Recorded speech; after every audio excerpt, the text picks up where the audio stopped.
Hi everyone, welcome to Supratika's world. So ఈరోజు మీ ముందుకి మంచి గుడ్ రెసిపీతో వచ్చేసాను. అది వచ్చేసి కొబ్బరి పుదీనా పచ్చడి అండి. ఇది మీకు షార్ట్ కింద లాంగ్ వీడియో కింద కూడా పెడతాను, చూడండి. ఇది వచ్చేసి దీనికి కావాల్సినవి ఏంటంటే మెంతులు, జీలకర్ర అండ్ పచ్చిమిర్చి, పుదీనా, కొబ్బరి మెయిన్ దీంట్లోకి. ఇది ఒక డిఫరెంట్ స్టైల్, అందరికీ తెలుసు, కానీ నేనేంటంటే కొంచెం ఎవరైనా తెలియని వాళ్ళు ఉంటారు కదా, వాళ్ళకి తెలుస్తుంది. సో దానికోసం ఏం చేయాలంటే ప్యాన్లో కొంచెం ఆయిల్ వేసుకున్న తర్వాత మెంతులు అండ్ జీలకర్ర, ఆవాలు ఫ్రై చేసుకోవాలన్నమాట. చాలా ఎంత మంచిగా ఫ్రై చేసుకుంటే అంత టేస్టీగా ఉంటుందండి.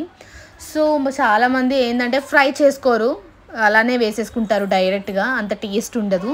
ఏంటంటే నూనెలో మంచిగా వేయించుకుంటేనే బాగుంటుంది.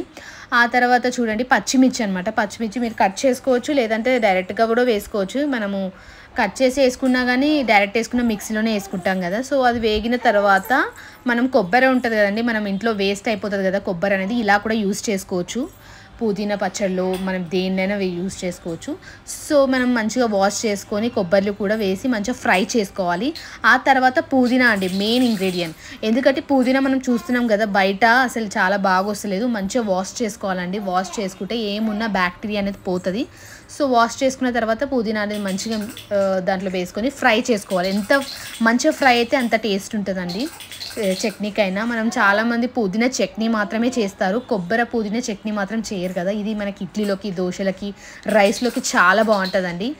ఎందుకంటే మనం చాలా వరకు పల్లీలతోనే చూస్తాం కదా చట్నీ అనేది. సో అలా ఇది చాలా టేస్ట్ ఉంటుంది.